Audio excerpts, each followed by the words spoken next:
Boa tarde, pessoal. Tudo bom? Pessoal, hoje a gente vai fazer uma live sobre os problemas emocionais e as escolhas alimentares. Então, assim, muitas vezes chega para mim no consultório pessoas dizendo assim: doutor, eu troquei de emprego, ou eu acabei de ter filho, ou eu acabei de saber que vou ser pai, ou eu tenho me sentido mais triste, ou eu tenho me sentido mais ansioso. E isso faz com que as pessoas acabam fazendo escolhas alimentares mais prazerosas, ou escolhas alimentares que vão garantir para elas um alívio daquele sofrimento. Então, qual foi a relação que a gente fez entre problemas emocionais e escolhas alimentares? A gente percebeu que os sistemas que regem fome e saciedade fazem parte de um sistema muito maior, chamado sistema límbico, que é um sistema que controla as nossas emoções, tá? Então as emoções é aquilo que se sente. E esse sistema, ele parte de uma base que tem dois polos, que é o prazer, ou a recompensa, e o sofrimento, tá? Ou a punição, tá bom? Dentro desses polos eu tenho os vários sentimentos que as pessoas podem ter, tá? Então, assim, eu tenho um sistema muito maior que engloba os sistemas que têm relação com a fome e a saciedade. Então, a fome e a saciedade, a gente tem locais específicos no cérebro que podem ser atribuídos a esses sentimentos ou a essas emoções, tá? Que geram uma necessidade primária de se alimentar ou de fazer a ingestão de alguma coisa que alivie sofrimento ou que garanta simplesmente que aquela fome seja resolvida, né? Então, a necessidade primária da fome é a necessidade de alimento. Então, se a pessoa ela não se alimenta naquele momento, ela sofre. E se ela busca um alimento querendo mais prazer, ela vai ter uma liberação maior de neurotransmissores que vão provocar aquela sensação de alívio e de sofrimento. Então, assim, se o sistema de fome e saciedade ele está dentro de um sistema maior, quando a gente tem outros sentimentos negativos, a gente pode buscar no alimento uma fonte de alívio ou uma fonte de prazer, para que a gente compense aquele sentimento negativo. Então, pacientes com ansiedade, pacientes com depressão, ou pacientes simplesmente com raiva, ou com medo, ou com algum sentimento mais negativo, podem buscar nos alimentos fontes de resolução desses sentimentos primários, tá?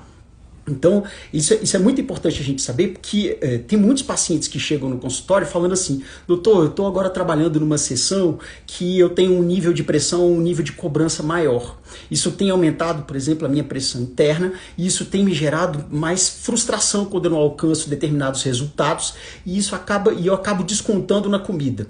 Isso é uma coisa natural. O ser humano ele vai buscar sair do sofrimento buscando prazer. Então o alimento ele vira essa ferramenta. Então a gente busca alguns alimentos que sejam mais prazerosos. Então qual é o problema disso? É que o seu organismo sabe disso. E ele sabe que alimentos mais prazerosos provavelmente vão garantir para ele mais matéria-prima para que o tecido gorduroso seja construído. Então, como assim, doutor?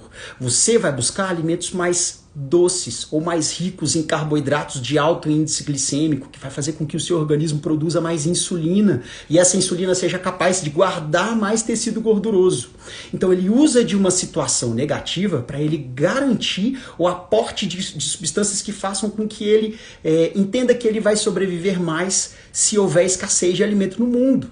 Tá? Então, muitas vezes o sentimento de ansiedade ou o sentimento de ou uma tristeza ou algo mais grave, algum transtorno ansioso propriamente dito ou algum transtorno depressivo, as pessoas elas buscam no alimento uma forma de alívio de sofrimento, tá? Então, como é que seria para a gente modificar esse cenário? Os alimentos então assim, o que diferencia os humanos dos outros animais? Necessidades primitivas nos outros animais, elas não vão ser moduladas, por exemplo, pelo hipocampo. Nós temos uma região do cérebro que vai pegar aquela necessidade primitiva que a gente sente no hipotálamo, por exemplo, a fome, que é uma necessidade primitiva, ou, por exemplo, a sede, ou a vontade de ir no banheiro, e o nosso hipocampo ele vai modular aquela necessidade, vai fazer com que a gente se programe para que a gente resolva aquela necessidade da melhor forma possível, ou de uma forma que seja socialmente aceitável. Então, nós não temos apenas a necessidade primitiva e executamos aquilo. Então, por exemplo, se você tem fome e você age primitivamente, você comeria o que aparecesse primeiro. Mas nós acabamos escolhendo os alimentos que a gente vai fazer uso para a gente resolver aquela necessidade primitiva. Então, se você está sentindo muita fome, você acaba escolhendo um alimento mais prazeroso. Se você não tiver nenhuma rotina alimentar, se você não tiver um planejamento, a chance de você ser estimulado pelo sistema hedônico, ou seja, o sistema que garante prazer para o seu organismo, ela é maior.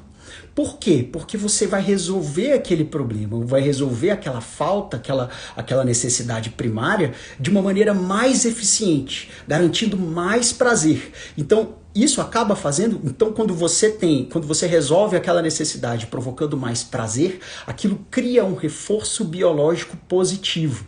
Isso faz com que a cada janela alimentar você tente resolver a fome da mesma forma, fazendo aquele tipo de escolha. Então, escolha de alimentos mais prazerosos ou mais ricos em carboidratos associados à gordura, por exemplo, são escolhas que vão garantir para o seu organismo um maior aporte de neurotransmissores, de peptídeos e de hormônios que vão ser relacionados ao prazer.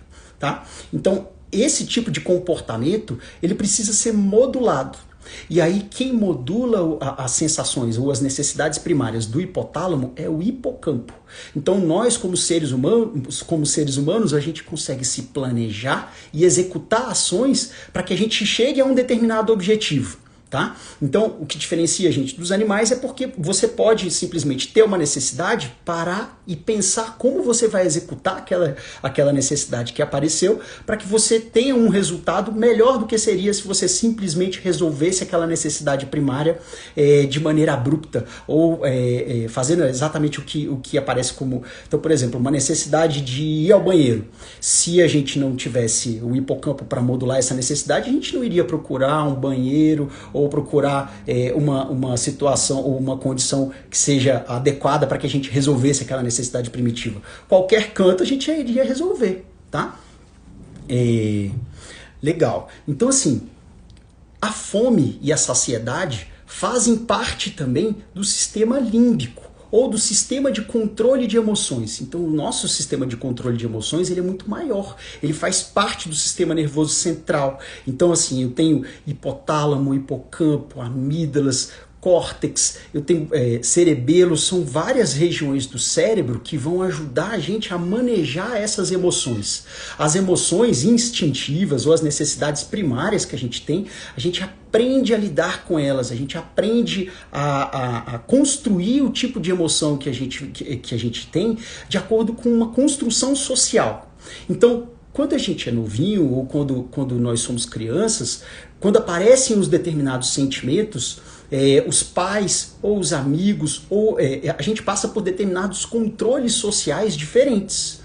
Então a gente tem um controle interno que indica pra gente que a gente tem uma determinada necessidade, e a gente tem um controle externo que vai ajudar a gente a construir aquele sentimento de uma maneira mais acabada. Como assim? Quando você é criança, as coisas elas são muito lábeis, ou elas são muito intensas. Então se você sofre demais, se você fica feliz demais, e à medida que você tem o contato com outras pessoas, você acaba modulando esse tipo de sensação.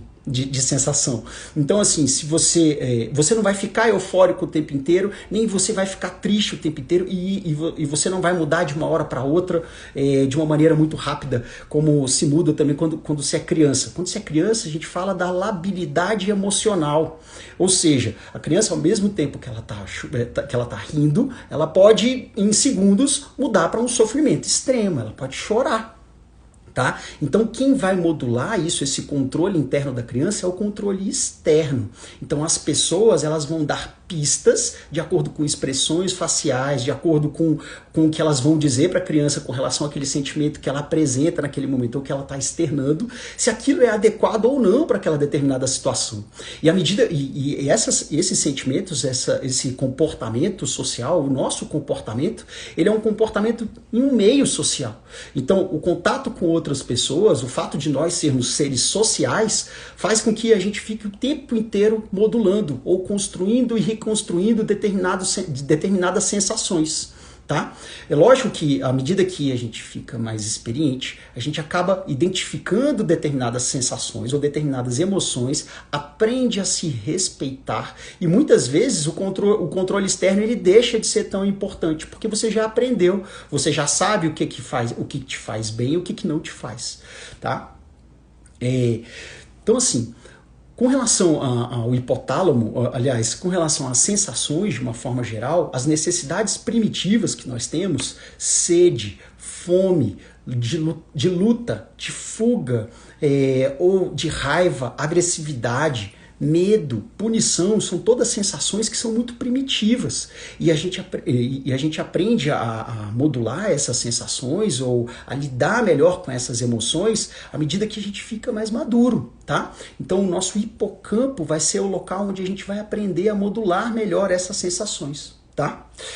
Com relação ao humor, ou quando a gente fala em problemas emocionais, normalmente isso está muito ligado ao humor. Então o humor das pessoas, ele flutua dentro de uma faixa que a gente chama de normal. Então o que seria normal? Ou o que seria a eutimia?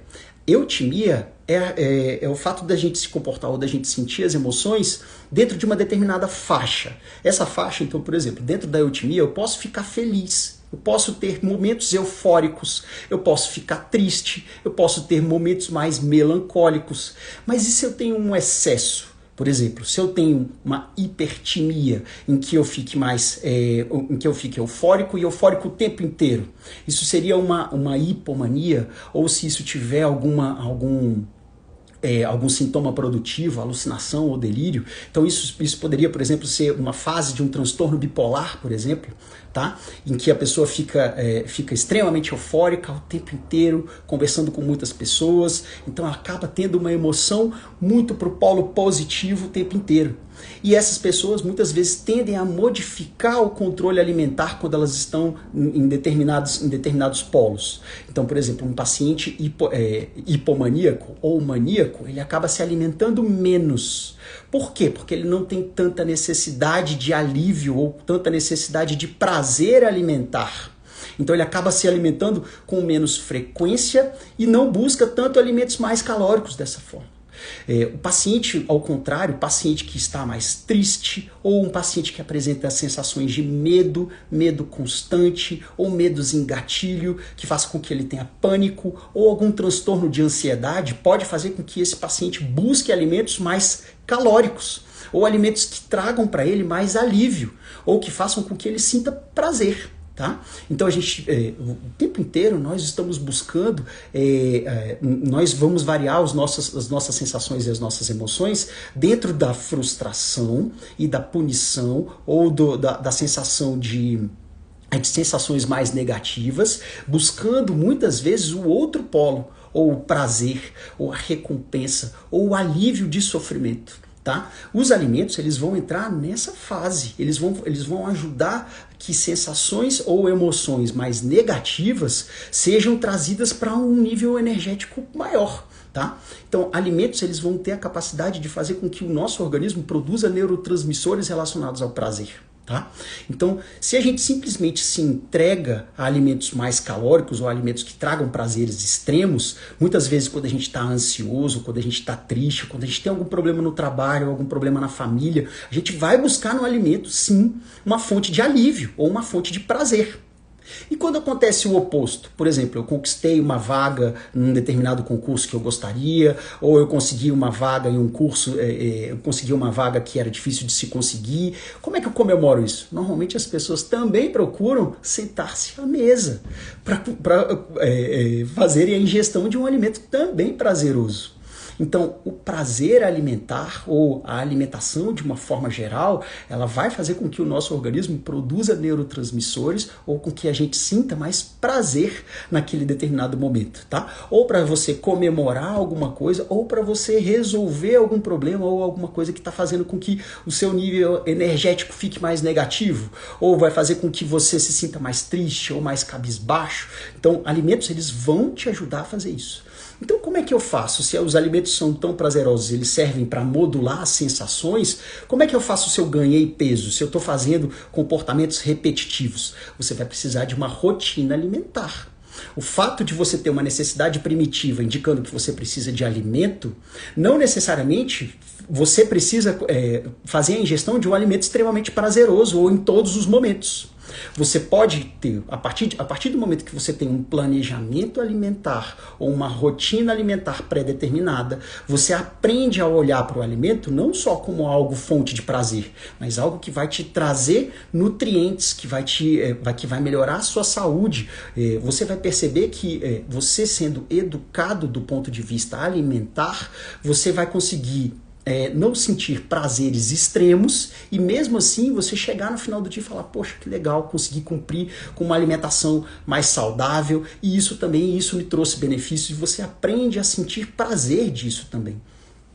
Se você conseguir modificar o foco de prazer, fazer com que, por exemplo, uma alimentação um pouco mais regrada, uma dieta mais hipocalórica, você consiga manter por mais tempo, e isso gere, por exemplo, a perda de gordura, por exemplo, e isso faça com que você passe a passar o foco de prazer não só para o alimento em específico, mas para o resultado que você pode ter. Então, por exemplo, a melhora das suas taxas nos exames laboratoriais, tem pacientes que se sentem muito bem quando eles veem que a alimentação que eles realizaram naquele período fez com que eles tiveram um bom resultado naquele momento.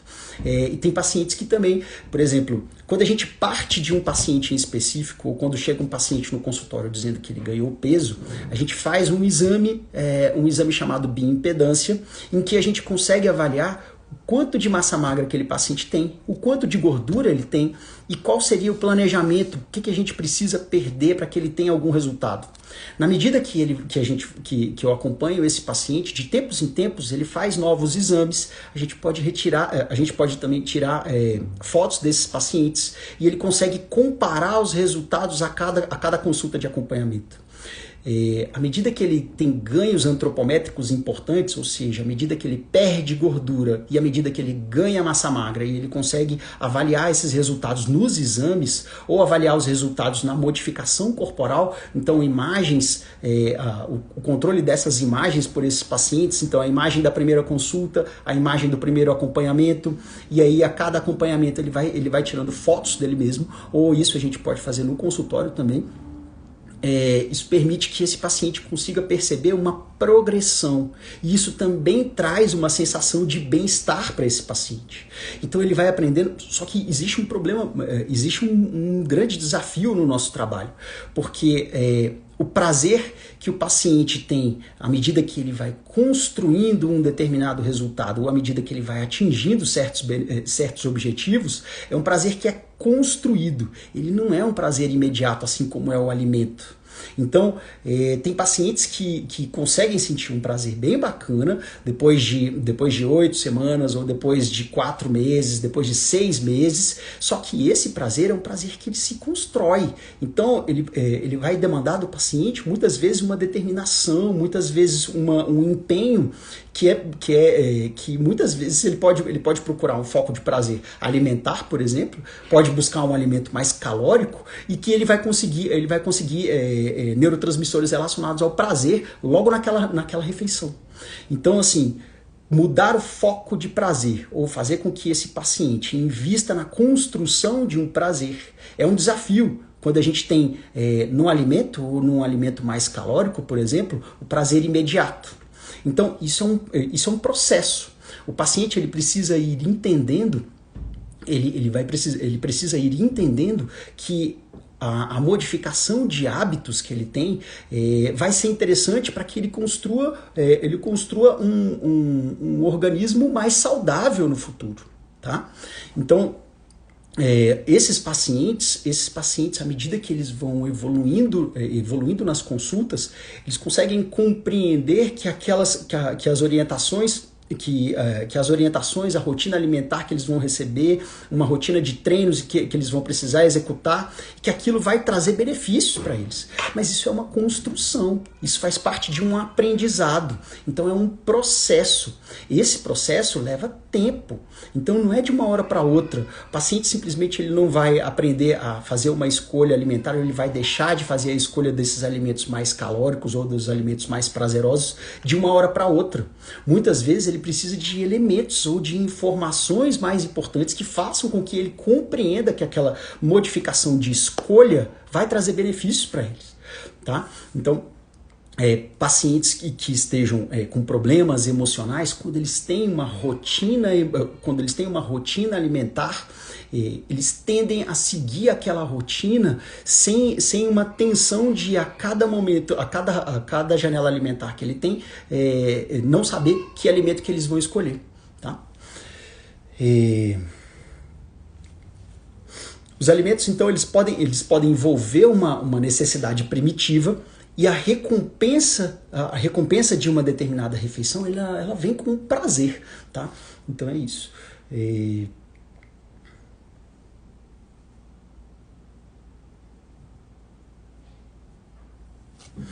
Pessoal, o paciente que tem distúrbio de sono, por exemplo, ele é um paciente que não vai conseguir se recuperar de uma maneira, ele não vai ter uma noite de sono reparadora, por exemplo.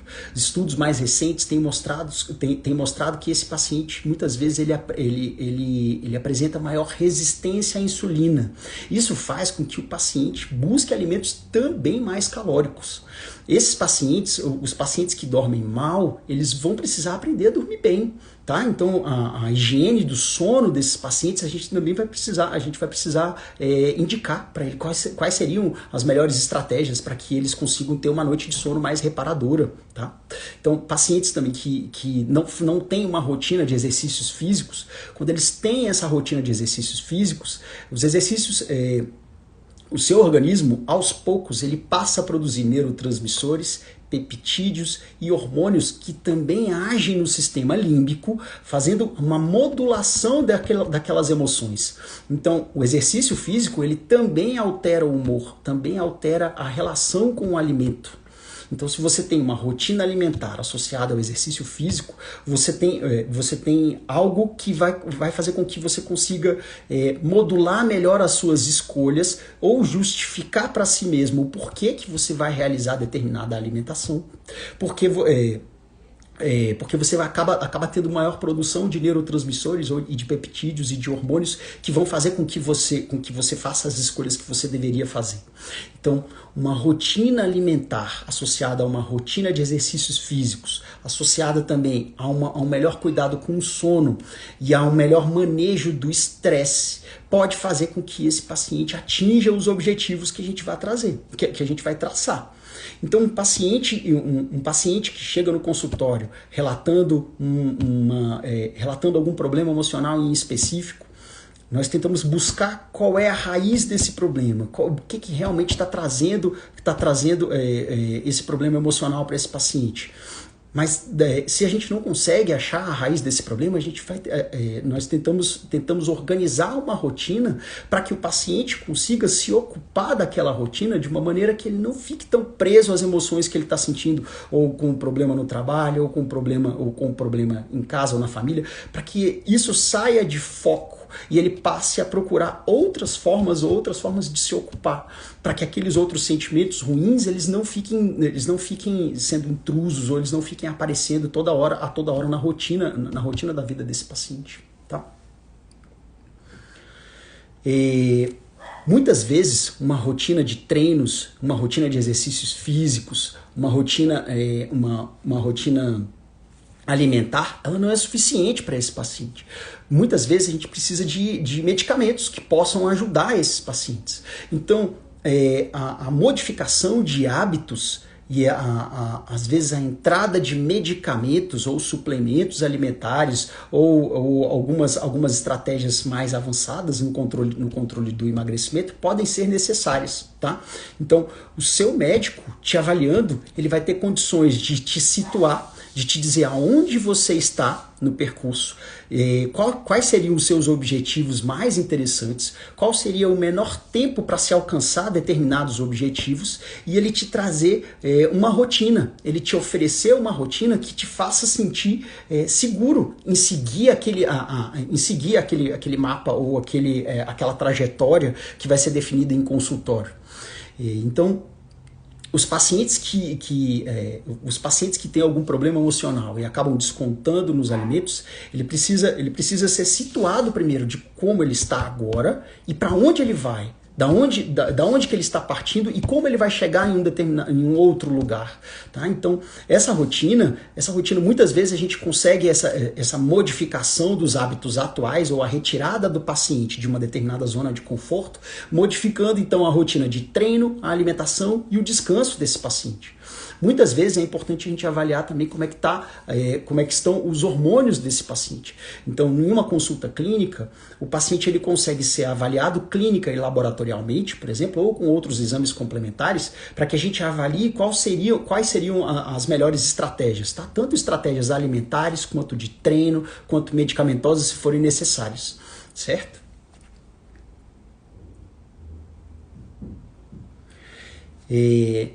Então, existe, muitas vezes, o paciente que tem algum problema emocional em específico, ou muitas vezes ele é direcionado a pensar de uma forma que traga para ele mais benefício ou mais conforto do que da forma que ele vem pensando. Então, assim, um paciente que vem enfrentando algum problema emocional, muitas vezes a gente tenta no consultório fazer com que ele pense de maneira mais positiva.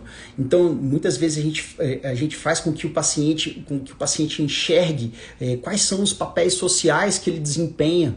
Então, nós, à medida que a gente tem as nossas relações sociais, nós desempenhamos papéis diferentes. Então, com a nossa esposa, no nosso trabalho, com os nossos amigos, são papéis sociais diferentes que é importante que você sinta que você tenha algum papel ali, que você sinta um bem-estar estando em cada uma dessas situações, certo? É importante também que você sinta que você tem benefícios nos seus relacionamentos, que os seus relacionamentos te trazem coisas boas também. Muitas vezes na família a gente não tem condições de ter apenas relacionamentos bons ou boas relações com todos da família, mas é importante você buscar aqueles relacionamentos que vão realmente te fazer bem ou que vão te trazer mais alívio do que sofrimento, certo? É importante você identificar quais são os seus significados nessas relações sociais como um todo, tá certo? No final do dia é importante que você também sinta uma sensação de conquista, uma sensação de que você cumpriu com um determinado objetivo, ou que você atingiu uma determinada meta, ou que você conseguiu vencer aquele dia de uma maneira saudável, de uma maneira positiva, tá? A alimentação, o treino, o descanso, o manejo de estresse são uma forma da gente fazer isso. Tá? Isso não é uma garantia de que todos os problemas vão ser resolvidos, mas pode ser uma forma de você compreender melhor as suas sensações e de você compreender a importância de uma rotina alimentar específica, da escolha de alimentos que vão te trazer mais saúde, ou de uma rotina de treinos que vai fazer com que você se sinta bem.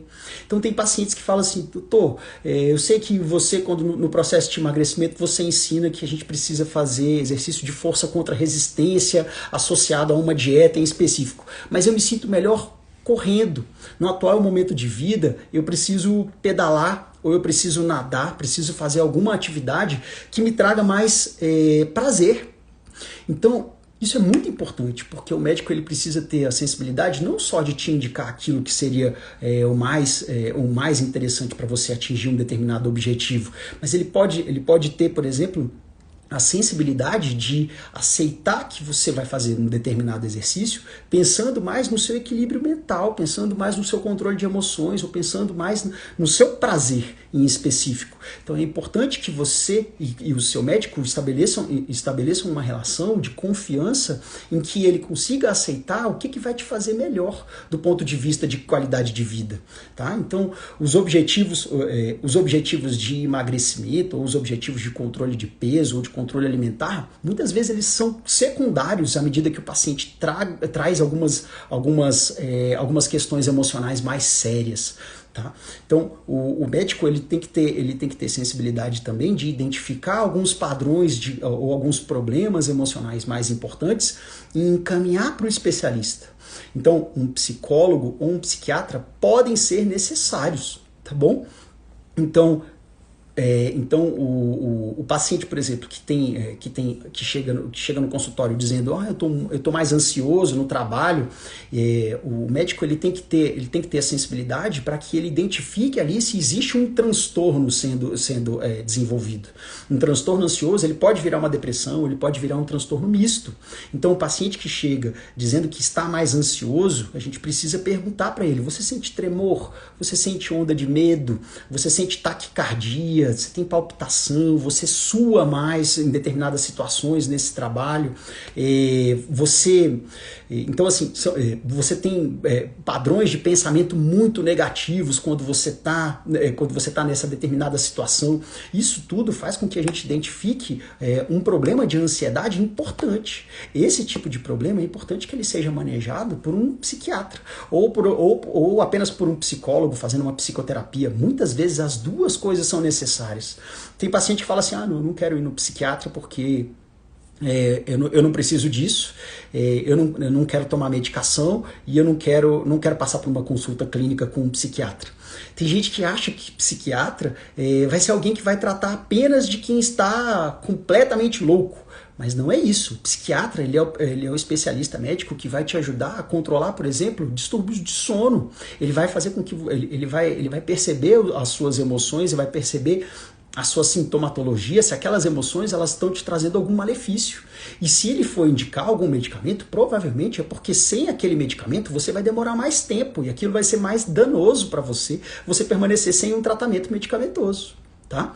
Então, muitas vezes é importante você passar por um médico que ele consiga perceber certas coisas no seu relato, coisa que a gente só consegue perceber em consultas um pouco mais aprofundadas. Então, consultas de 5, 10 minutos, muito cuidado. Você não consegue entregar uma quantidade de informação que permita o médico tomar a atitude correta ou fazer um tratamento adequado com um tempo tão curto de consulta.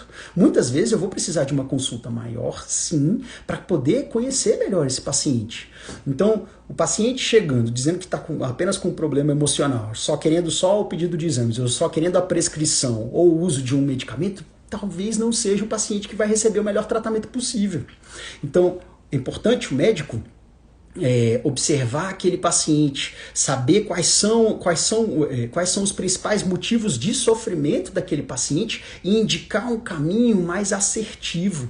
E se ele precisar de ajuda de outros especialistas médicos, indicar também, ou ter uma rede de apoio para que ele consiga indicar o profissional especialista que vai realmente ajudar aquele paciente da melhor forma possível. Tá? Então, o médico ele consegue indicar, fazer uma indicação fazer uma prescrição para o paciente que muitas vezes ele vai precisar de um auxílio de um outro especialista, de algum outro colega médico. Tá? Então, problemas emocionais exagerados, eles podem levar a algumas consequências de doença. Transtornos ansiosos, transtornos depressivos, são condições clínicas importantes que precisam de atendimento especializado. Tá? Então, algumas dietas e até alguns medicamentos que se usam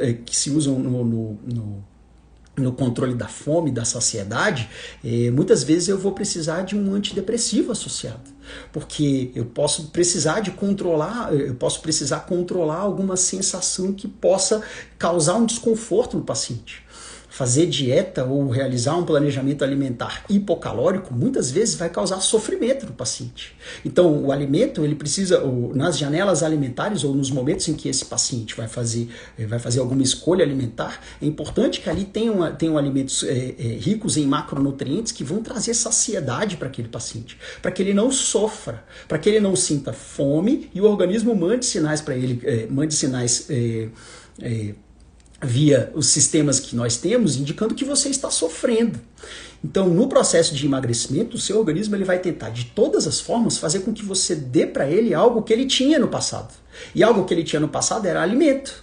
Então, alimentos mais calóricos eram alimentos abundantes, alimentos com uma frequência muito alta ou uma frequência muito reduzida. Então, as modificações de escolhas, ou as modificações alimentares e a modificação de padrão de comportamento alimentar pode trazer alguma perturbação para esse paciente. Esse paciente ele pode perceber que está mais difícil. Então, aquela dificuldade, é importante até que você retire o paciente da zona de conforto, oferecendo para ele alguma dificuldade. Sem nenhuma dificuldade, provavelmente esse paciente não vai ter nenhum resultado. Então, se aquele paciente, por exemplo, tiver uma dieta mais hipocalórica, é importante que as escolhas alimentares que estejam ali no planejamento alimentar desse paciente sejam escolhas que garantam para ele saciedade. Não necessariamente um prazer extremo. É difícil você competir com açúcar, é difícil você competir com açúcar mais gordura, mas se você consegue aliar os macronutrientes que garantam, no mínimo, saciedade para aquele paciente, ele não sofre tanto, ele não permanece tanto tempo sentindo fome, ele pode não ter elevação dos padrões de ansiedade que porventura ele já chega sentindo. Tem pacientes que chegam no consultório já com problemas emocionais tão importantes que só o fato deles receberem um planejamento alimentar já fazem com que eles se sintam mais pressionados ainda e eles não conseguem fazer. Muitas vezes os medicamentos eles vão servir não só como algo que vai te fazer emagrecer, mas vai servir como um apoio, como algo que vai permitir fazer com que você sofra menos com as emoções que você está sentindo. Se você tem um objetivo específico, um objetivo de curto, de médio, de longo prazo, e você consegue aos poucos ir vencendo esses objetivos ou alcançando aquilo que você colocou como objetivo, a chance de você sentir prazer porque você alcançou aquele determinado objetivo pode ir melhorando. Isso pode ir fazendo com que você sinta uma qualidade de vida maior. A sua percepção de saúde, aos poucos, ela aumenta. O seu bem-estar, a sua autoconfiança, tudo isso se consegue no processo de emagrecimento. Então, o processo de emagrecimento ele não é simplesmente para diminuir risco. Isso vai te trazer um bem-estar a médio e longo prazo. Então, o bem-estar que isso gera é um prazer construído. Muitas vezes os pacientes não conseguem fazer essa troca, ou simplesmente fazer uma escolha trocar um alimento que seja extremamente prazeroso por um alimento que vai ser extremamente nutritivo. Mas se ele consegue receber uma carga de informação e entenda aquela troca, aquilo permite que ele tenha uma base para fazer aquela escolha de uma maneira com menos sofrimento. Ele entende que aquilo é um momento, aquilo é um período, ou então aquilo é uma fase da aprendizagem. Tá? Então, os pacientes muitas vezes eles falam assim, eu vou precisar fazer dieta o resto da vida? Depende. Se você encarar apenas como uma dieta, aquelas escolhas alimentares, se você não aprender a se desvincular dos alimentos que podem te trazer mais malefícios do que benefícios, você pode ter essa sensação de que você vai fazer dieta a vida inteira. Mas se você aprende a fazer as novas escolhas e aprende a enxergar que aqueles alimentos novos que você trocou são alimentos mais saudáveis, você aprende que aquela modificação de hábito é algo permanente. E aquilo não vai ser a sua dieta, aquilo vai ser a sua nova forma de se alimentar. Não necessariamente uma alimentação hipocalórica o tempo inteiro, porque muitas vezes você não vai ter uma necessidade infinita de perda de peso. Mas se você alcançar um determinado resultado, se você voltar a fazer ou a ter o mesmo comportamento alimentar que você tinha antes, ou o mesmo comportamento de sedentarismo que você tinha antes, ou você volta a dormir mal, ou se você continua estressado, você não vai modificar o ambiente, a sua genética vai fazer com que você volte a ter o mesmo fenótipo. O que é isso? Quer dizer o seguinte, que se você conseguiu emagrecer e se você simplesmente deixa as estratégias de lado, para de fazer a dieta ou volta a consumir todos os alimentos que você consumia antes, a chance de você voltar a engordar e engordar mais ela é maior. Ela é muito maior, tá? Porque o seu corpo ele vai entender que durante aquele momento em que você emagreceu, você estava passando por um período em que havia escassez. E naquele período de escassez, ele teve que despender energia, ele teve que gastar o tecido gorduroso que ele tinha como reserva. Que ele entende que é interessante você ter, porque aquilo garante exatamente longevidade. Aquilo garante que quando eu tenho um período de escassez, eu vou conseguir sobreviver. Se você, de repente, passa a ofertar de novo alimento em abundância e alimento que vai fazer com que você consiga reconstruir o tecido gorduroso, a chance de você não só ganhar o tecido gorduroso que você perdeu, mas ganhará mais como uma forma do seu organismo se proteger de eventos futuros em que haja escassez mais uma vez, ela é muito grande. Então, muito cuidado com isso. Quando você faz as trocas alimentares, por isso que é importante o paciente saber muitas vezes que uma dieta em específico, ele não deve ficar a vida inteira fazendo uma determinada dieta. De tempos em tempos é importante que a dieta se modifique. É importante que haja modificações de objetivo durante o processo. Então, o emagrecimento muitas vezes é o motivo da primeira consulta. Mas de tempos em tempos a gente vai buscar saber se aquele paciente tem aquele mesmo objetivo de emagrecimento.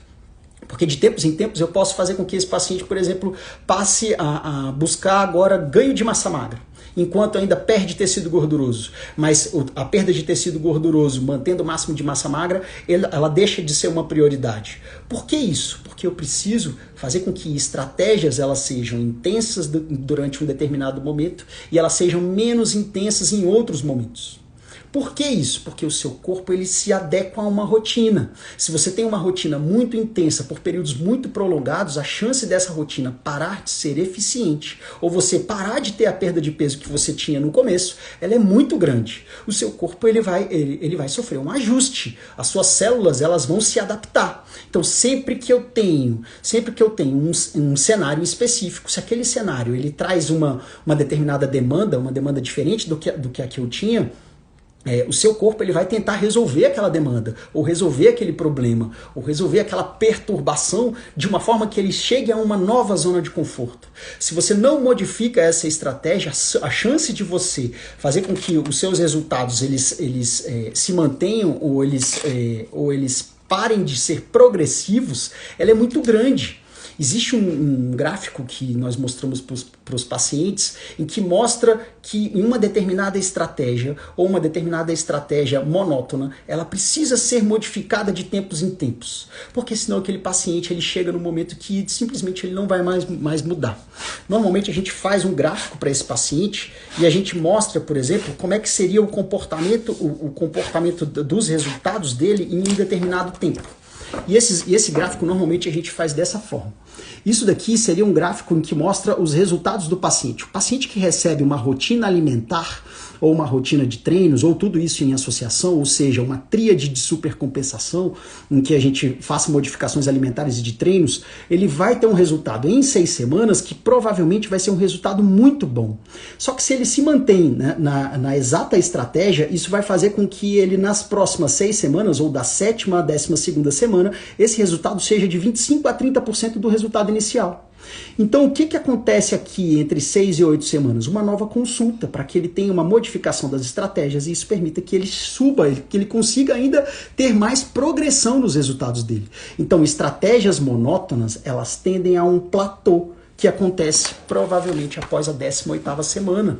Então, um paciente que ele segue uma mesma dieta, tem uma mesma rotina de treino há anos, provavelmente ele perdeu momentos de modificar essa estratégia há muito tempo. E provavelmente ele não teve mais modificações porque o organismo dele já alcançou o ajuste, já teve o resultado que ele deveria ter. E quando esse paciente, por exemplo, ele simplesmente para de executar as estratégias, então o paciente que no começo da consulta ele entendeu muito bem que ele deveria modificar a alimentação, que ele deveria ter uma rotina de treinos, que ele deveria frequentar o consultório para ter resultados e tal, esse paciente ele pode ter isso daqui. Então, esse paciente, ele vai ter resultados bem interessantes aqui. À medida que ele tem novas consultas, isso permite que a gente faça alguma modificação e ele continue tendo resultados. E se esse paciente parar de fazer essas estratégias, ele simplesmente vai ter perdas muito importantes. Então isso daqui é o caminho de volta. Em 6 semanas, o paciente ele pode ter uma perda dos resultados que ele teve de até 65% das perdas, só porque ele parou de executar aquelas estratégias que a gente definiu no começo. Então, o paciente que simplesmente abre mão da dieta sem nenhum controle, ou ele para de treinar sem nenhum controle, ou ele, por exemplo, ele pode ter sofrido uma cirurgia que o impeça de fazer alguma atividade física e tal. Esse paciente ele vai ter uma perda dos resultados que é bastante importante. E essa perda, ela é máxima em torno de 4 meses. Então, um paciente que pode ter sido atleta, em 4 meses, ele pode ter um exame laboratorial, por exemplo, semelhante a de alguém que foi sedentário a vida inteira e tem a mesma altura e a mesma idade desse paciente. Então, um paciente que foi atleta olímpico, por exemplo, se ele para de fazer os exercícios dele, ou ele para de fazer tudo que ele fazia para se organizar, para que ele tivesse aquela determinada performance, em torno de 4 meses, ele é um paciente sedentário. Então, um paciente que tem histórico de atleta, não necessariamente ele vai ter aqueles benefícios daquele histórico para sempre. Ele pode sim ter uma estrutura em que, se voltar a ter novas janelas de exercício físico, ele pode ter benefícios e ele pode recuperar aquela massa magra ou recuperar aquela condição física que ele tinha antes de parar, de uma maneira mais rápida. O nome disso é até memória muscular. Tá? Mas se esse paciente simplesmente para com tudo, a chance dele ter perdas importantes daquilo tudo que ele construiu, ela é muito grande. E a partir do 4º mês, eu tenho um paciente sedentário. Tá? Então qualquer pessoa, não, no ano passado eu treinei o ano inteiro e tal, mas esse ano eu não treinei. Pois é, desde o momento em que você parou até o 4º mês, você ainda tinha algum benefício dos treinos que você vinha fazendo. Mas depois do 4º mês, você é uma pessoa sedentária. Então, alguém que está há mais de 4 meses sem treinar, ela recebe o título de alguém que está sedentário, tá? Então, assim, é mais ou menos isso que eu tinha para dizer para vocês, pessoal. Eu vou dar uma olhada para ver se tem alguma pergunta aqui. Se vocês quiserem fazer alguma pergunta, a gente tem algum tempo ainda, tá? Eu tô aqui. Deixa eu ver aqui. Beleza, deixa eu ver. Eu tirei tudo que engorda, fazendo jejum de 16 a 18 horas e não emagreço. Por quê? A Elisete fez uma pergunta dizendo que tirou tudo que engorda da alimentação dela, diz que está fazendo jejum de 16 a 18 horas e ela não emagrece. O que acontece? Bom, Elisete, no seu caso em específico, a gente esperaria. Se você não estivesse fazendo qualquer estratégia e você simplesmente começasse a fazer essa estratégia, você nas primeiras 6 semanas, eu esperaria um resultado positivo para você, tá? Agora, se você permanece nessa estratégia por períodos superiores a 3, 4 meses, a chance de você interromper o emagrecimento ela é muito grande. Então, você precisa de periodizar suas estratégias. Alguém precisa avaliar qual é a sua condição atual, avaliar de que alimentos quais alimentos fazem parte da sua dieta, e alguém modificar a sua estrutura, tanto alimentar, quanto de treino, quanto de sono. A gente precisa ver como é que estão os seus padrões de estresse, se existem outros problemas emocionais associados, tá? Então, assim, pacientes que estão fazendo jejum intermitente, por exemplo, eles vão chegar em um determinado momento e não vão conseguir mais emagrecer. Isso é uma coisa que é muito comum no consultório. Qual é o problema disso? Esses pacientes acabam tendo criando uma relação ruim com os alimentos, porque eles passam a ter receio de comer, eles passam a ficar com medo do alimento, porque se eles não comendo, eles não estão emagrecendo, como é que eles vão emagrecer, sendo que eles vão comer mais? Tá? Então, isso tudo é um processo de ajuste. O seu corpo ele vai demorar um determinado tempo até que ele alcance um determinado ajuste. Então, enquanto as suas células se adaptam a uma determinada estratégia, o seu corpo como um todo sofre esse ajuste, você perde peso. A chance de eu ter uma modificação antropométrica ela é importante, mas depois de um determinado tempo, essas ações elas podem se perder. O seu corpo ele já pode criar mecanismos de defesa para que você não perca aqueles nutrientes que são importantes que ele tenha. Tá? O seu corpo ele enxerga aquilo como uma coisa importante. Outra coisa que é possível emagrecer comendo doce de vez em quando? É possível, é possível. Muitos dos pacientes falam que tem uma rotina alimentar em que tem janelas de consumo de doce em muitos momentos do dia. E isso talvez a gente precise modificar. Mas tem pacientes, tem alimentos ou tem janelas alimentares que a gente pode substituir essa janela alimentar por um doce, ou um doce em que seja um doce que seja mais proteico, ou um doce que não tenha gordura, por exemplo, tá? Então, isso tudo precisa ser avaliado para a gente identificar qual é o comportamento, aonde que esse paciente está consumindo esse doce. Então, por exemplo, um doce logo depois do almoço, ele vai elevar os níveis de insulina que vão fazer com que você utilize os macronutrientes que você absorveu durante o seu almoço e consiga guardar. Então, os carboidratos, as gorduras, os excessos que tem na sua refeição, eles vão ser guardados se você fizer a ingestão desse doce logo depois, como sobremesa. É cultural a gente comer sobremesa, mas é importante saber que isso é um hábito. E para que a gente...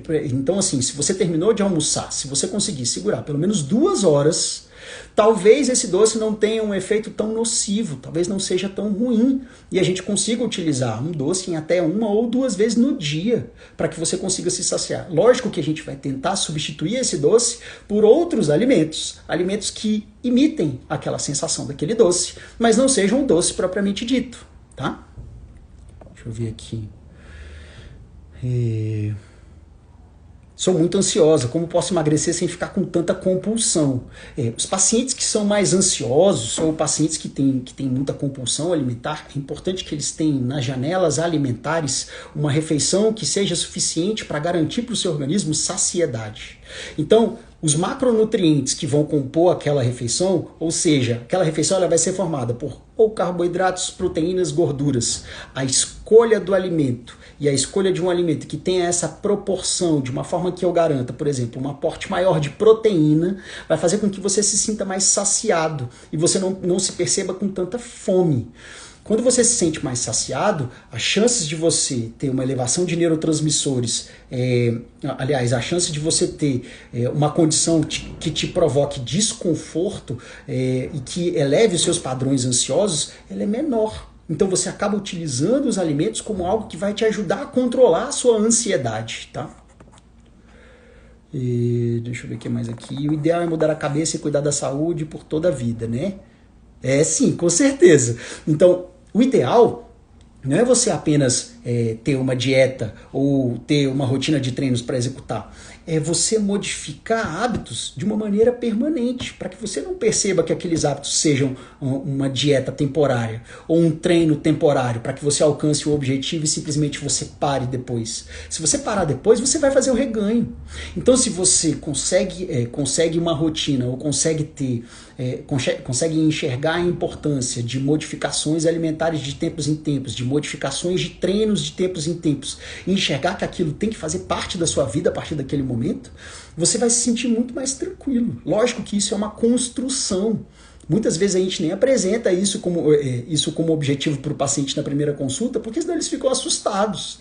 Mas à medida que eles ganham resultado, à medida que eles veem que aquilo pode trazer benefício, à medida que eles ganham bem-estar ou qualidade de vida, eles começam a entender ou a compreender que aquelas escolhas que ele vem fazendo agora não são escolhas temporárias. Podem ser escolhas que fiquem com eles para sempre. Tá? Então eu vou ter que fazer dieta a vida toda? Não, mas as suas escolhas alimentares elas podem mudar, sem que aquilo represente para você uma dieta.